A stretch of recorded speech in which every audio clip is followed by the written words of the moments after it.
Who's ready to hear a story?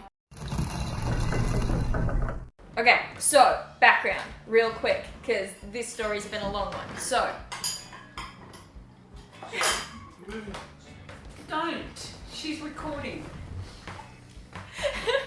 Dad's here for the first time, team. In Iolcus, there was a king, there was an evil stepmother, there were two kids who were, on a mountainside, Pelias and Neleus. They end up going home, murdering their evil stepmother, but on the altar of Hera, they desecrate the altar by murdering her there. So Hera's real mad at Pelias. Also, separate to that, but kind of connected by the Jason story, is the fact that Pelias ends up deposing the heir to the throne, Jason, who is, unsurprisingly, Jason's dad. That guy gets overthrown by Pelias, who's a tyrant, and Jason and his wife pretend that Jason died in childbirth, but secretly they get him over to Chiron, who raises him in the mountain. And Pelias was warned by the oracle at Delphi that he should beware a stranger wearing one sandal, because that's going to lead to his death. And then basically he goes to reclaim his throne, and the king there, Pelias, now older, is like, oh no, he's wearing one sandal because he lost it in the river when he was ferrying Hera across. He's like, oh no, this kid's going to kill me. I know what I'll do. I'll send him after the Golden Fleece. It's an impossible mission. He'll die. I'll be fine. So he sends Jason after the Golden Fleece. Jason puts together a team, and they get on the boat and they go to Colchis to get the fleece. And as we left the story last time, they had just gotten the Golden Fleece. That's where we're up to. The king in Colchis is Aedes. There's a lot of names to remember. We're going to do our best. Medea has betrayed her family because she's fallen in love with Jason, and she helped him get the Golden Fleece, and they're about to run away with it. But as they're running away, Aedes sort of sends out his fleet to stop the Greeks on the Argo from escaping. And so the Colchian fleet is blocking off their exit to the sea. So basically they sailed down a little river to get to Colchis, and once they get to the end of the river, the fleet's there waiting for them, and they can't escape in that direction. So Jason sends Medea to go and pick up her little baby brother from his crib in the palace in Colchis, and she brings her little baby brother. Mom's looking real worried. She should be. They try to escape, and when the Colchian fleet follows them, Jason and the Argonauts chop up the little baby brother and throw him into the river, so that the Colchian fleet will have to stop and collect all the pieces to have a proper burial. So they get delayed in the chase. It's real not nice. Is there a warning before this? No. Like a little tag that says... P.S. Baby death. It's Greek mythology. But baby pieces. I'm sorry. Some stories, sometimes he's not a baby. In later traditions, that's the sort of early tradition. In later traditions, sometimes Apsietos, which is the name of her brother, is an adult, and he's actually leading the fleet in the chase to get them. He still dies later. Apsietos. Apsietos. I thought it was something like that. They tossed into the sea. They're trying to escape. They've cut up the baby brother, or sometimes they didn't cut up the baby brother, and they're trying to escape. So they're sailing back the other direction, still going along the river, and they have to try and find their way out because they can't just escape back into the Bosporus anymore. They duck up through this other little river place, and they end up kind of... I don't know enough about the geography of the Mediterranean, so I'm just kind of like piecing it together for words right now. But they end up in the Black Sea, and they stop to, make some sacrifices to Hecate, because Medea is, a good priestess of Hecate doing her thing. And so she's kind of doing that, while the Argonauts are sitting down saying, what are we going to do? How are we going to escape? One of them, the son of Phrixus, named Argos, who we've met previously, he says, oh, there's this one secret river that we can get to if we sail up the Danube, which is what's it called at the time? The Istros. If we sail up the Istros, we can find this other river and we can duck across there, and then we'll get out back into the sea where we need to be. And so Hera's like, yes, that's a great plan, and she lights their way as if they're in Fable 2. Like, here you go, this is the right direction. In the meantime... I need a map. Dad's looking up a map, because I'm very confused. In the meantime, the Colchian fleet has split into two. So the half that's following them up the Danube takes an earlier mouth that leads into this secret river, and they beat them to the opening into the sea. Do you sing a stupid song about a secret river, or is it a secret song? Secret tunnel! Oh, sorry. Secret tunnel! Sorry. Through the mountain! Secret, secret, secret, secret tunnel! Yeah. What's that from? Avatar The Last Airbender. So now in the version of the story where Apsyrtos wasn't a baby who's been murdered already, at this point he's leading the half of the fleet that's chased them up the Danube. So he's beaten them to the sea, and he's blocking them off there, and he says, we'll cut you a deal. It's a very generous deal, really. He says, you can take the Golden Fleece, we just want Medea. If you leave Medea here on this island that's in the sort of mouth that leads to the sea, then we'll take her, she'll face trial with us. Hello, you want to join us? But in this deal they would get to keep the Golden Fleece, which is pretty neat. But Medea doesn't want to go face trial, so she comes up with a plan, and she says to either the leader of the fleet or the brother that isn't dead or a baby right now. See, there's so many different versions. And she says, I'm actually secretly still on your side. I'm still on the side of Colchis. I'll meet you on the island and we'll work out how we can catch Jason and get you the Golden Fleece and everything will be fine. So she meets him on the island, and then Jason, who had hidden there secretly beforehand, waits for her signal, and then he leaps out and kills him. And then she raises a torch, Medea raises a torch, and all of the Argonauts who've been hiding out near the enemy ships leap up on board the ships and slaughter everyone on board, and then they escape. Hello! Hello. Once again, It's a party! So they pick up Jason and Medea from the secret murder island on their way past, and they all flee.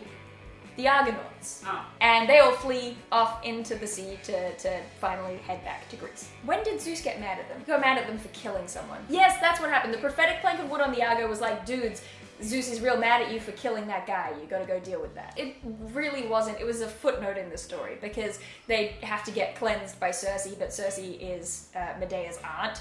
So they just go and say, hey, can you cleanse us? And she says yes. Oh. Yeah. Anyway, have you found the map by any chance, Dad? I have a map. I've got the Danube and I've got the Black Sea, Ooh, but I love. can't see the shortcut. The shortcut apparently doesn't really exist. Oh. It's a mythical. But that always strikes me as... I'm always like, why could there not have just been a river in the past? Yeah. So then they have their exciting return journey, which isn't as exciting as I thought it was going to be. But, I mean, they run into the sirens. They do run into the sirens, but they've got Orpheus on board, so they don't have to do anything particularly tricky to evade the sirens. He just plays specifically a quick little ditty on his lyre. It's like That's how you play a lyre. strums a fast-paced. This is it. This is how you play a lyre. It's not up here. No. Strums a quick and dramatic tune on his lyre, and everyone listens to that instead because it's a rock concert by Orpheus. How could you turn it down? Except for this one guy who does hear enough of the siren song that he leaps overboard and he tries to swim to the sirens, but he just got really dark. But he doesn't make it because Aphrodite's like, I'm gonna take him, and she kidnaps him and he becomes her lover. This is the second time something very similar to that has happened to the Argonauts. I worry for them. I like your notes. My notes, there's so many names and things that happen in this story, Mum. I need the notes. It's like who's from which place. Sure, I remember that this guy's a king, but of which city? It's a lot. They don't have to deal with the clashing rocks, but they do have to get past Scylla and Charybdis, sail the line between Scylla and Charybdis, which is, the monster who sits on the cliff, and she eats people with her snake limbs. And Charybdis, who... Why are you looking at me like that? She eats them with her snake limbs. Kinda. That might not be the most accurate description, but I'm sticking Well, they with have it. suckers on the end, or... No. They have mouths. They're snakes. They're literal snakes. Oh, her limbs are snakes. She also has a lot of dog heads coming out her torso, so that's useless to her. But Would you rather? and then Charybdis, which is just like a giant sea monster, maybe that looked like a crab and swallowed a whole lot of water and then belched out the water again. It's like a whole cycle of vomiting, but it meant that there was a big whirlpool that people got sucked into. And there was a very teeny tiny line that you could safely sail between them. Basically, everyone had to pick which one they were going to try to survive. As long as it's not an L-I. O-N, in which case it would be hard, because it would be, not just a rock and a Yeah, hard place. I'd be worried about the lion in that circumstance. Thankfully, Jason and his gang had the help of Thetis and her sea nymph buddies, and they all basically tossed the ship around like a ball to get it through Scylla and Charybdis without anyone getting hurt, and also through the wandering rocks, not to be confused with the clashing rocks that they faced on the way to Colchis. These are different rocks that also move. But there's fire involved. How? I don't know, it wasn't very detailed, but there's fire and people get destroyed by the waves and the fire and the rocks. So at this point they're trying to make it through all of these different obstacles that I was led to believe were going to be more dramatic than they were, just so that they can land somewhere Greek. And they're looking to land at Corfu, where the king Algonauts is in charge. When they get there, they had forgotten about the other half of the fleet from Colchis, who beat them there, and were like, hey, we demand Medea, because they're still real mad at Medea. Medea goes to the queen of Corfu and appeals to her and says, please don't send me back, it's going to be real bad. And the queen appeals to Argonauts and says, hey, is there any kind of because you have to make your judgment tomorrow morning about whether Medea has to go with them or not. I'd really like it if you didn't send Medea with the Colchians. And so the king sort of says, well, if she's married to Jason, then I have no real reason to send her back to her dad. And so quickly the queen goes and tells Jason, yo, you gotta marry Medea real quick. So they get married and they have sex on the Golden Fleece in a cave. That's nice. Doesn't sound like the best honeymoon, but alright. They're married now, and so the next morning Algonauts says, I'm sorry, she's already married. So she's not going back with you to Colchis. And so then all the Colchians say, okay, in that case, can we please live here now? Because we don't want to go back to King Aedes without his treacherous daughter. At that point, what happens? Oh yeah, they try to sail home, and as is always the case, they get blown off course. They end up running ashore in Libya, and they don't know how to get home by sea, so they carry the Argo across Africa for 12 days. Yeah, because that's how long it takes to get across Africa. Yeah, when carrying a boat on your shoulders. And they make it to a lake. They ask the Hesperides if there's any fresh water around, and the Hesperides, I guess, help them out. But they also say, hey, we know a friend of yours. Heracles was just here stealing a bunch of our apples. That one guy, Lyncæus, who killed Castor, of Castor and Pollux, who has really great eyes, looks into the horizon. He says, oh yeah, there's Heracles. They do not ask him to join them. Also, you know what else happened in Africa? Mopsus the Magnificent died. He got bitten by a snake and he died. Then, for some reason, they're going past, is it in Corinth? No, it's in Crete. Talos, this giant automaton guy, so he's a giant made of bronze. And he has one vein that runs around his whole body. That's kind of cool for a Greek myth to have an automaton. He's like a god for Crete, and he guards it by running around the island 3 times a day and hurling rocks at any ships that come too close. Or if anyone does make it to land, he heats up his bronze body on a fire and he hugs them. And they die from the heat. He had just one vein that ran around his whole body, and instead of blood he had ichor, which was life fluid. That's what the gods had. But he did have one weak spot in his ankle. In his heel, he had just one bronze nail that was above it that was kind of a weak point that if it got knocked out, he would die. And so there's a couple different versions of how they defeated him after they dodged all his rocks. But my favorite one is Medea just pulling out all the magic stops, because she basically casts the evil eye at him and then throws ghosts at him to freak him out. And then when he's really confused, she goes and she knocks out the iron, the bronze nail. Or she promises him that she'll bless the nail and make him immortal. And he's like, oh great, check out my ankle. And then she pulls it out and he bleeds out on the ground. How come out of the popular Greek myths that there isn't talk about Medea, the witch lady, throwing ghosts at a robot? It's a really good question. There's such a trend, especially with Medea, of her being a badass and also being a goodie, and then in later traditions they're like, but she was less badass and also she was evil.